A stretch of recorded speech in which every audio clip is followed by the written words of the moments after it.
Hi guys, how are you? I hope you are doing well. I am Sarfaraz and you are watching Digital IT Fixer. Last time जो हमने work किया था वो हमने advance CSS पे काम किया था, थोड़ा सा उसका इंट्रोडक्शन एंड सिंटैक्स देखा था और उसको समझा था कि एक्सटर्नल CSS और इंटरनल CSS इनलाइन CSS में क्या डिफरेंस है। अगर आपने HTML की सीरीज़ मेरी नहीं देखी तो मेरे चैनल पे जाके वो लाजमी देख लें, क्योंकि मैं ज्यूम यही कर रहा हूँ कि आप लोगों को HTML आती है, डेट्स वाई आप CSS की तरफ मूव हो रहे हैं। और यहाँ पे हम अब स्टार्ट करते हैं अपने सिलेक्टर्स को। लास्ट टाइम हमने ये 3 टॉपिक्स कवर किए थे और आज हम बात करेंगे CSS सिलेक्टर पे। CSS selector select the HTML element you wanna style. CSS selector are use to find or select the HTML element you wanna style. We can divide CSS selector into 5 categories. So यहाँ पे जो हमने यहाँ पे H1 या हमने यहाँ पे जो क्लास सेलेक्टर यूज़ किया था, तो ये 5 टाइप के सिलेक्टर है। मैंने आपको बताया था कि मैं बताऊँगा आपको, और इनके ड्रॉबैक्स क्या हैं और कौन सा ज़्यादा बेनिफिट रहता है, कौन सा आपको भी प्रोफेशनली यूज़ करना चाहिए। तो यहाँ पे जो 5 टाइप के सिलेक्टर हैं उनमें सबसे पहले तो ये क्लास और दूसरा जो है वो टैग नेम, और बाकी आगे देखते हैं ID भी होगा, काफ़ी कुछ होगा, तो देखते हैं। यहाँ पे सबसे पहले हमारे पास सिंपल सेलेक्टर आता है, select element based on a name ID and class. तो यहाँ पे हम अगर नेम की बात करें तो ये नेम से हमने इसको कॉल किया, और उसके बाद हमने यहाँ पे क्लास से कॉल किया, और अगर ID की बात आ गई है तो ID भी हम यहाँ पे लगा लेते हैं। लेट्स सपोज एक ये सिलेक्टर है, इसी सिलेक्टर में भी आप ID लगा सकते हो, लेकिन अगर मैंने यहाँ पे एक न्यू टैग बनाया है और न्यू एलिमेंट बनाया है और उसमें मैं कोई ID दे दूँ, लेट्स सपोज डेमो, तो यहाँ पे ये एक डेमोस जो है ये भी एक ID सिलेक्टर ही है। इसके थ्रू भी हम CSS असाइन कर सकते हैं अपने इस एलिमेंट को। तो यहाँ पे डेमो को जब आपने यानी कि ID को जब आपने कॉल करना है, उसके लिए आपको ना तो डॉट लगाना है और ना ही उसका नेम देना है, बल्कि आपको एक हैश सिंबल लगाना है। कौन सा सिंबल लगाना है? Hash symbol. और यहाँ पे आपने डेमो लिख देना है सिंपली। यहाँ पे आप उसकी CSS कर सकते हैं। लेट्स सपोज कलर ग्रीन कर देता हूँ, सेव करेंगे, रिफ़्रेश करेंगे, आप देखें यहाँ पे एक तो हमारे पास न्यू सेलेक्टर आ गया और सेकंड नंबर पे इसको कलर भी ग्रीन लग गया। कलर ग्रीन लगा है ID से, तो इसको इंस्पेक्ट करके भी आप टेस्ट कर सकते हैं। यहाँ पे आप इंस्पेक्ट करें तो यहाँ पे सारी आपकी HTML आ रही होगी, और थोड़ा सा नीचे आए तो आपके पास CSS आ रही होगी, जो कि यहाँ पे आपको डेमो क्लास से डेमो ID से मिल रही है। अगर मैं इसको अनचेक करूँ तो आप देखिए मेरा स्टाइल मेरा रिमूव हो रहा है। तो ये हमारे 3 सेलेक्टर्स हो गए, class with tag name and with ID। Second number पे हमारे पास आता है combinator selector, select element based on specific relationship between them. तो यहाँ पे हमारे पास जो ये सिलेक्टर है ये रिलेशनशिप का बताता है कि इसके लेट्स सपोज मैं आपको एक्सप्लेन करता हूँ अपनी ही लैंग्वेज में, ना कि W3 स्कूल की लैंग्वेज में। ये सिर्फ मैंने इसलिए रखा हुआ है ताकि मुझे टॉपिक कोई ऐसा टॉपिक रह ना जाए जो कि हम कवर ना कर पाएँ। तो यहाँ पे आप देखें डिव को मैंने एक क्लास असाइन की अबाउट अस। अबाउट स्पेस नहीं आएगा इसमें, इसमें आप हाइफन यूज़ कर सकते हो जिसको आप डैश भी बोलते हो, लेकिन HTML की लैंग्वेज में, प्रोग्रामिंग लैंग्वेज में इसको हाइफन बोलेंगे। और यहाँ पे एक मैंने P टैग क्रिएट कर दिया हाई, इसको भी मैं एक फ्रंट एंड डेवलपर ही दे देता हूँ। सेव करेंगे, रिफ़्रेश करेंगे, यहाँ पे अब देखें P टैग आ गया, बहुत स्मॉल सा कंटेंट। इसकी जो बाय डिफ़ॉल्ट इसका फॉन्ट साइज़ होता है वो 12 होता है।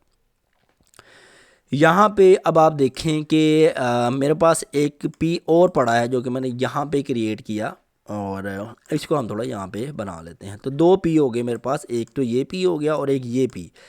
जो फर्स्ट P है ये डायरेक्टली बॉडी के अंदर प्लेस किया हुआ है हमने, और जो सेकंड वाला P है वो एक डिव टैग के अंदर P टैग दिया हमने, राइट। यानी कि इसका जो पेरेंट टैग है वो क्या है? About us. इसका जो पेरेंट टैग है वो क्या है? Body, right. सो यहाँ पे अब मज़े की बात यह है कि आप यहाँ पर रिलेशनशिप, यानी कि आप उसने यहाँ पे हमें बताया कम्बिनेटर ऑपरेटर क्या है।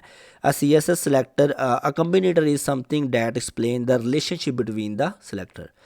जो यहाँ पे मैं एक क्लास कॉल करूँगा अबाउट अस, और इसमें मैं लिख दूँगा P, कि अबाउट अस के अंदर जो P है, अबाउट अस का जो चाइल्ड एलिमेंट P है उसको डिज़ाइन देना है, और किसी P को डिज़ाइन नहीं करना। तो यहाँ पे कलर लेट्स सपोज मैं यहाँ पे ऑरेंज कर देता हूँ, क्योंकि यही बेसिक से कलर हैं जिनके नेम याद रहते हैं, वरना तो कोड लगाने पड़ते हैं।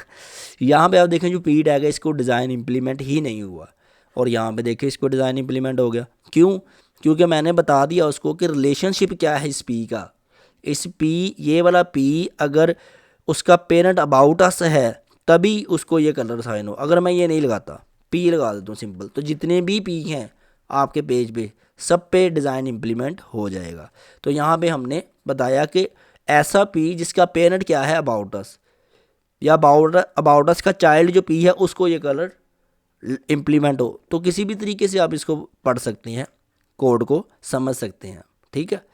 तो यहाँ पे कुछ रिलेशनशिप्स आ जाते हैं जिनको फॉलो, जिनके बिहाफ पे हम जो है ना वो CSS कर रहे होते हैं। तो जैसे आप देखें यहाँ पे डिव के इनर यानी कि डिव का जो चाइल्ड पी है उसको, तो ये आप कम्बिनेटर ये भी लगा सकते हैं, लेकिन जब स्पेस से ही काम हो रहा है तो भाई क्यों लगाएं हम, ठीक है। उसके बाद हमारे पास आ जाता है द नेक्स्ट सिबलिंग, इसको भी देख लेते हैं, नेक्स्ट सिबलिंग कम्बिनेटर।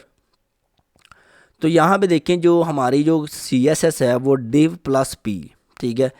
यानी कि ये जो div है 1 2 और इसके बाद जो p आ रहा है उसको इम्प्लीमेंट हो, यानी कि नेक्स्ट सिबलिंग कम्बिनेटर, div के बाद जो भी p आ रहा है उसको ये डिज़ाइन इम्प्लीमेंट हो। तो यहाँ पे आप देखेंगे ये div टैग है, इसके बाद ये p आ रहा है, तो सिर्फ इसको ही पैराग्राफ 3 को ही ये कोड इम्प्लीमेंट हुआ है, उसके अलावा किसी को भी इम्प्लीमेंट नहीं हुआ।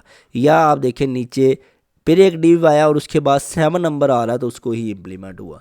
तो यानी कि ये ऐसा सिलेक्टर है कि जो कम्बिनेटर से नेक्स्ट आपकी HTML में पड़ा हुआ है उसको सिर्फ और सिर्फ इम्प्लीमेंट होगा। लेट्स सपोज यहाँ पे एक मैं H1 या H2 क्रिएट कर लेता हूँ, ठीक है, और CSS एडवांस टॉपिक्स, ठीक है। और यहाँ पे मैं करता हूँ कि div प्लस H2, कि div के बाद जो H2 आ रहा है सिर्फ उसको ही कलर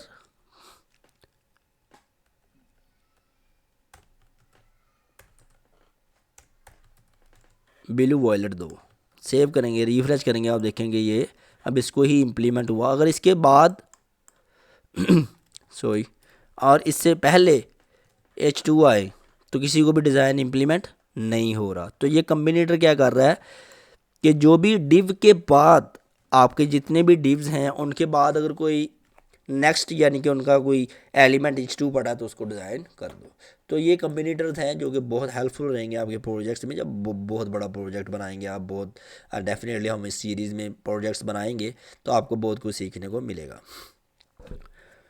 और यहाँ पे एक्चुअली ये थोड़ा वर्क नहीं करता तो इसलिए इसको आप इग्नोर करें, CSS 3 में ये हमारे कोई हेल्पफुल नहीं है, ठीक है। अब आप देखें ये कम्बिनेटर्स, सूडो क्लासेस, ये सारी कहाँ मैं तो ये आपको कोर्स ये वाला आपको चैप्टर करवा रहा था, लेकिन ये मुझे कहाँ ले गया, मुझे नीचे, क्योंकि ये एडवांस थोड़े से जो है ना वो चैप्टर हैं। तो मैं भी यही आपको रिकमेंड करूँगा कि ये जो एडवांस चैप्टर हैं जब ये आएंगे तभी हम इनको कवर कर लेंगे, क्योंकि ज़्यादा कन्फ्यूजन ना आप में रहे, ठीक है, क्योंकि ये एडवांस टॉपिक्स हैं।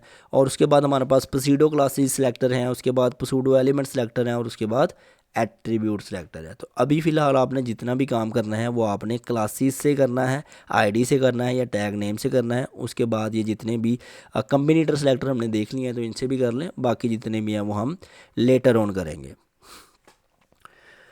The CSS ID selector uses the ID attribute of an HTML element to select a specific element.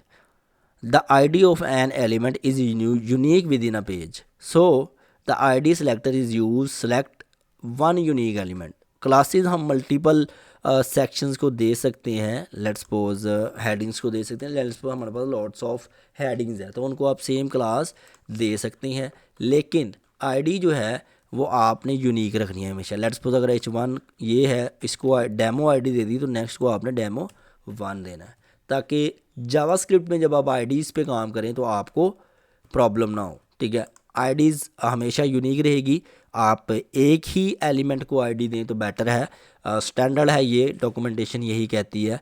और अगर आप क्लासेस जो है वो मल्टीपल एलिमेंट्स को आप दे सकते हैं। To select an element with the specific ID write a hash character. Hash character से आप इसको एक्सेस कर सकते हैं, जैसे अभी हमने किया, followed by the ID the element. तो यहाँ पे आप देखें, note an ID name can not start with the number. तो आईडी नेम जो है वो हमेशा किससे होगा, करैक्टर से होगा, और अंडरस्कोर से आप कर सकते हैं, लेकिन नंबर से नहीं होगा। The classes selector, the CSS class selectors, the class selector select HTML element with the specific class attribute, ठीक है। The select element with the specific class right a period dot character और followed by the class name. तो यहाँ पे हम dot लगाएंगे और फिर क्लास का name. You can also specify that only specific HTML element should be affected by a class. You can also specify that only specific HTML element should be affected by a class. So HTML element can also refer to more than one class. So HTML elements जो हैं वो एक काफ़ी ज़्यादा HTML elements एक class भी रख सकते हैं, अगर आपको सेम डिज़ाइन सब पे चाहिए। तो आगे इम्प्लीमेंट करेंगे तो फिर इंशाल्लाह आप देखोगे। अ class name can not start with the number, ठीक है, और क्लास नेम भी आप नंबर के साथ तो बिल्कुल ही सिलेक्ट नहीं कर सकते। द CSS यूनिवर्सल सेलेक्टर, ये होता है कि आपने जितने भी एलिमेंट हैं सबको टारगेट करना है, तो हैश लगाएं, सॉरी स्टार लगाएं। यूनिवर्सल सेलेक्टर हमारा क्या है, ये स्टार है। Select all HTML element on the page, page में जितने भी एलिमेंट है सबको सेलेक्ट करने के लिए स्टार यूज़ करें, right. The CSS grouping selector, ये भी हमारे पास the grouping selector selector select all the HTML element with the same style definition. Let's suppose look at the following CSS code H1 H2 and P element have the same style definition. तो यहाँ पे हमारे पास H1 को भी वही design दे दिया, H2 को भी और P को भी। तो इससे बेहतर ये है कि हम बार बार कोड लिखने की बजाय हम एक ही कोड लिखें, क्योंकि सबका सेम कोड है, text line centre colour red, text line centre colour red. तो हम क्या करते हैं, CSS की जो ब्लॉक्स हैं वो एक ही बनाएंगे और पीछे सिलेक्टर डिफरेंट डिफरेंट कर सकते हैं। It will be better to group the selectors to minimise the code, code को मिनिमाइज करने के लिए। To group selector separated each selector with the comma. तो यहाँ पे आप देखें कि आपने अगर सेम डिज़ाइन इन तीनों टैग्स को देना है तो बारी बारी कोड लिखने की बजाय आप एक ही कोड लिखो और उसके करली ब्रेसिस से पीछे, ठीक है, यहाँ पे आप वो सारे टैग लगा दो विद सेपरेटेड कोमा, कोमा से सेपरेट करते हुए, ठीक है। आई होप ये लेक्चर वेरी हेल्पफुल रहा होगा आपको, क्योंकि बेसिक्स जो हैं वो स्ट्रॉन्ग होंगे तो आगे काम बहुत ज़्यादा इजी हो जाएगा आपके लिए। तो मिलते हैं नेक्स्ट लेक्चर में, तब तक के लिए टेक केयर।